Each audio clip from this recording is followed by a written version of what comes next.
Dans cette capsule, on va poursuivre l'étude des vecteurs géométriques. La dernière fois, on a défini ce qu'était un vecteur géométrique et on a vu des premières opérations comme la somme ou la différence de vecteurs géométriques. Pour définir clairement un vecteur, on a besoin de plusieurs informations, à savoir la longueur du vecteur, ensuite quelle est son orientation par rapport à l'axe horizontal, puis préciser dans la direction nord, sud, est, ouest. Donc ça, c'est ce qu'on a vu la dernière fois. Aujourd'hui, j'aimerais reprendre avec vous un exemple important qui est comment faire une somme de vecteurs. Et là, on va regarder une somme de plus de 2 vecteurs. On va regarder une somme de 3 vecteurs. Donc, je vais considérer 3 vecteurs, U, V et W, pour lesquels je connais toutes les informations. Donc, leur longueur et leur orientation et leur sens. Et maintenant, j'aimerais connaître les caractéristiques du vecteur somme, qu'on appelle aussi le vecteur résultant. Donc, je voudrais connaître toutes les caractéristiques du vecteur R, qui est U plus V plus W. Et dans cet exercice-là, on va utiliser des propriétés importantes et tout ce qu'on a vu sur la projection de vecteurs sur l'axe des X ici et sur l'axe des Y. Donc, ce qu'on va faire pour résoudre cet exemple, c'est qu'on va reprendre chacun des vecteurs de départ, U, V et W, et puis on va regarder quelle est la projection de ces vecteurs sur l'axe des X et sur l'axe des Y. Donc, on va faire ça de manière indépendante pour les 3 vecteurs pour lesquels on va vouloir prendre la somme. Et ensuite, on va regarder le vecteur somme, donc qui est la somme des 3, comment obtenir ces informations. Donc le vecteur U, on m'a dit que c'était un vecteur U de longueur 8, donc j'écris que c'est un vecteur de longueur 8, qui est porté par une droite d'angle de 30 degrés dans la direction nord-est, donc c'est exactement ce vecteur-là. Sa projection sur l'axe des X, c'est exactement sa valeur sur l'axe horizontal, et sa projection sur l'axe des Y, que je l'écrive à gauche ou à droite, c'est exactement cette valeur-là. Donc, la projection de U sur l'axe des X, le vecteur en bas, et la projection de U sur l'axe des Y, le vecteur qui monte vers le haut. Quelles sont maintenant les caractéristiques de ces vecteurs? Donc, j'ai besoin de connaître, pour commencer, la longueur de ce vecteur, projection de U sur X. Ici, vous voyez bien qu'on a un triangle rectangle. Je connaissais l'angle, puisque c'était la définition de mon vecteur. Je connais un côté. Par rapport à l'angle connu, ce côté-là, c'est l'hypoténuse de mon triangle. Donc, la valeur de U de X, ici, c'est le côté adjacent. Dans un triangle rectangle, si je connais le côté hypoténuse et que je cherche l'adjacent, avec SOH, SOK, je vais faire du cosinus. Donc, dans ce cas-là, le cosinus de 30 degrés, l'adjacent sur l'hypoténuse, ça va être la longueur de la projection de U sur X que je cherche, sur l'hypoténuse qui vaut 8. Donc, si j'isole ici la longueur de la projection de U sur X, c'est 8 fois cosinus 30 degrés, ce qu'on retrouve ici. Maintenant, si je voudrais connaître non pas la projection de U sur X, mais la projection de U sur Y, c'est le côté opposé qui m'intéresse. Donc, avec le côté opposé et l'hypoténuse, avec OH, je vais considérer du sinus. Donc, dans ce cas-là, le sinus de 30 degrés, c'est la norme de la projection de U sur Y, le côté opposé, sur l'hypoténuse qui vaut 8. J'isole maintenant cette norme-là, je fais mon produit croisé et je trouve que U de Y en norme, c'est 8 fois le sinus de 30. Si vous faites la même chose pour les 2 autres triangles qui représentent le vecteur V et le vecteur W, avec les informations qu'on connaissait ici, vous allez pouvoir déterminer les valeurs des longueurs des projections du vecteur V sur l'axe des X, projection du vecteur V sur l'axe des Y, donc toujours avec du SOH. Et même chose, vous allez pouvoir connaître la longueur de la projection du vecteur W sur l'axe des X et la longueur de la projection de W sur l'axe des Y. Je vous invite à mettre pause dans cette vidéo pour retrouver les différentes valeurs que l'on vous donne à cette étape-là. Une fois qu'on a obtenu tous ces résultats, on va pouvoir reprendre maintenant. Qu'est-ce qu'on cherche? Qu'est-ce qu'on cherche? Nous, on cherche la somme de U plus V plus W. Donc, ça veut dire que le vecteur R, qui est cette somme de U plus V plus W, je vais pouvoir aussi regarder la projection sur l'axe des X et la projection sur l'axe des Y. Donc, puisque R, c'est U plus V plus W, en projection, on a la même égalité. La projection de R sur X et la projection de U sur X, plus celle de V sur X, plus celle de W sur X. Et même comportement pour la projection du vecteur R sur l'axe des Y. Donc maintenant, si je cherche la longueur du vecteur R en projection sur l'axe des X, donc que je peux noter de cette manière-là, eh bien, je vais prendre les informations que j'ai eues sur la longueur de U de X, la longueur de V de X et la longueur de W de X, qui sont toute cette première colonne. Attention cependant, parce que des fois, la projection de U, elle va être comptée positivement. La projection de V, vous voyez qu'elle s'en va vers la gauche. Donc la projection de V, sa longueur doit être comptée négativement. La projection de W, ça s'en va vers la gauche, donc c'est aussi compté négativement. Donc là, on va faire très attention. Donc U va vers la droite, on va le compter de manière positive. V de X va vers la gauche, donc on va le compter de manière négative. Et W de X va vers la gauche, on va aussi le compter de manière négative. Donc si je fais la somme de toutes ces valeurs en faisant attention à leur signe, on obtient exactement cette opération-là, c'est-à-dire moins 3,529. Donc, ça veut dire que le vecteur Rx, comme il a un chiffre moins, ça veut bien dire qu'il va vers la gauche, mais sa longueur est forcément un chiffre positif, c'est pour ça qu'on l'a mis en valeur absolue. La longueur de la projection de R sur X, c'est 3,529. Si on fait la même chose maintenant, mais sur l'axe des Y, même chose, avant de faire la somme de nos trois composantes ici, je dois regarder si je les compte positivement ou négativement. U de Y monte vers le haut, c'est bien dans le sens de l'axe des Y, donc U de Y, je le garde positif. V de Y aussi va dans le sens de l'axe des Y, je le garde aussi positif. W de Y, par contre, vous voyez qu'il va dans le sens inverse de l'axe des Y, donc il va falloir que je le compte négativement. Donc, si je fais la résultante, donc la somme de toutes ces opérations-là, en faisant attention aux signes, j'obtiens le résultat final qui vaut 3,614. Même sans les valeurs absolues, notre résultat était positif, ce qui indique que le vecteur RY va bien dans la direction du Y, se dirige bien vers le haut, d'accord. Et la longueur de la projection de R sur l'axe des Y, c'est 3,614. Et bien maintenant, ces deux résultats-là vont nous permettre de définir la longueur finalement de mon vecteur R. Donc j'ai repris ces deux valeurs-là et on les a remis, voilà par exemple, dans ce dessin-là. Donc c'est toujours mon vecteur R, les deux projections, et voilà les deux chiffres qu'on avait calculés. C'était les valeurs des projections, donc c'est quoi la longueur de mon vecteur somme? Eh bien, dans mon triangle rectangle, je vais pouvoir faire le théorème de Pythagore. Donc la longueur au carré vaut 3,529 au carré plus 3,614 au carré. C'est l'opération qu'on a ici. Donc pour avoir la longueur de R, on va en prendre la racine carrée. On arrondit à une décimale et on obtient à peu près 5,1. Donc là, première étape, on vient de déterminer déjà la longueur de mon vecteur R. Je dois à présent déterminer son orientation, c'est-à-dire l'angle par rapport à l'axe horizontal, donc celui que je représente ici avec ma petite main. Je ne peux pas obtenir ça directement. Par contre, ce que je peux obtenir directement dans ce triangle rectangle pour lequel je connais, finalement je connais tous les côtés, je vais pouvoir définir cet angle-là qu'on a appelé phi, toujours avec du SOHCAHTOA. Ceci étant le côté opposé, cela le côté adjacent, avec SOHCAHTOA, avec O et A, on fait la tangente. Donc la tangente de cet angle, c'est l'opposé sur l'adjacent, SOHCAHTOA. Donc, c'est 3,6 divisé par 3,5.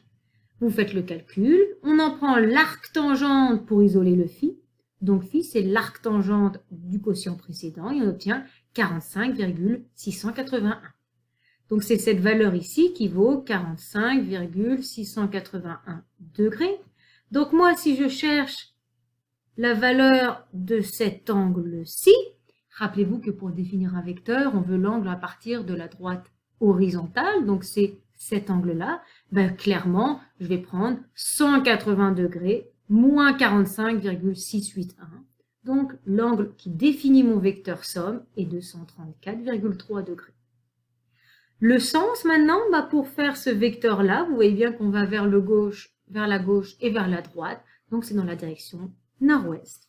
Et bien voilà, on a maintenant défini complètement notre vecteur R, notre vecteur somme. On a sa longueur, on a sa direction et on a son sens. Donc voilà une belle application où comment trouver la somme de plusieurs vecteurs en utilisant la projection de chacun des vecteurs qui composent la somme sur l'axe des X, sur l'axe des Y. Attention après si les projections doivent être comptées positivement ou négativement. Puis après, on remonte au vecteur somme. Voilà pour cet exemple. J'aimerais à présent parler de la multiplication d'un vecteur par un scalaire. Donc ça, finalement, c'est pas très compliqué. Soit on multiplie un vecteur par un entier positif, par un entier ou un nombre quelconque, pas forcément un entier, pardon. Soit on multiplie le vecteur par un nombre positif, soit on le multiplie par un nombre négatif. À quoi ça correspond de multiplier un vecteur par un nombre positif? Eh bien, ça va me donner un vecteur dont la longueur va être multipliée par la constante qui est en avant. Donc, le vecteur 2u, c'est un vecteur qui va valoir 2 fois la longueur de u. Mais sinon, il a la même direction et le même sens que u. Oh, excusez-moi. Alors, allons-y, représentons un vecteur qui a le même sens, la même direction, etc. que le vecteur u, mais qui est 2 fois plus grand. Donc, finalement, ça me donne un vecteur comme celui-ci. Donc, ce vecteur-là, ici, c'est exactement le vecteur 2u. Donc, c'est un vecteur qui a la même direction, le même sens que u, mais qui est 2 fois plus long. Si je regarde maintenant le vecteur u, mais qui est multiplié par un signe négatif. Vous vous rappelez, la dernière fois, on a vu que quand j'avais un signe négatif devant un vecteur, c'est qu'en fait, c'était un vecteur qui lui était opposé. Donc, le vecteur qui avait le sens contraire. Donc là, ça va être la même chose. Donc, à cause du moins ici, le vecteur qui s'écrit moins 1 demi de u, ça va être un vecteur qui va être dans le sens contraire que le vecteur u et qui va être la moitié de la longueur de u. Le 0,5, c'est la moitié. Donc, on pourrait représenter ça ici. Donc, du coup, ici, ça me donnerait un petit peu ce vecteur-là. Donc là, il fait la moitié. Et je le mets dans le sens inverse. Donc, ce vecteur ici en bas, c'est le vecteur moins 1 demi de u ou moins 0,5 u, peu importe. Donc, multiplier un vecteur par un scalaire, ça me donne un vecteur qui a la même orientation, qui a le même sens si je l'ai multiplié par un signe positif et qui a le sens opposé si je l'ai multiplié par un signe négatif. Et la longueur de mon nouveau vecteur, c'est la même que celui du vecteur de départ multiplié par la constante qu'on a utilisée. On a quelques propriétés qui sont très intuitives sur la multiplication d'un vecteur par un scalaire. Donc ici, les vecteurs u et v, ce sont des vecteurs. Les r et les s, ce sont des nombres réels, des positifs, des négatifs, des entiers, des pas entiers, peu importe, ce sont des réels quelconques. Qu'est-ce qu'on me dit dans toutes ces propriétés? Eh bien, d'une part, on me dit que si je multiplie un vecteur par un nombre, c'est toujours un vecteur. C'est pas un nombre, ça reste un vecteur. C'est ce qu'on appelle la fermeture. Ensuite, si je multiplie deux nombres et que tout ceci, je le multiplie par le u, je peux comme distribuer chacun de ces nombres. Et donc, je peux multiplier le vecteur par r, puis le vecteur par s, et après, j'en prends la somme. Maintenant, je fais un petit peu l'opération inverse. J'ai une constante que je multiplie par la somme des deux vecteurs. Là aussi, je peux comme distribuer mes parenthèses, et ça revient au même que de faire r fois le vecteur u plus r fois le vecteur v. La propriété 4, c'est si je fais deux multiplications successives. Donc, je prends un vecteur u et je multiplie par s. Ça me donne un nouveau vecteur. Et ensuite, je le multiplie par r. Bien, ce serait la même chose que de faire d'abord la multiplication des deux constantes en premier et ensuite de le multiplier par le vecteur u.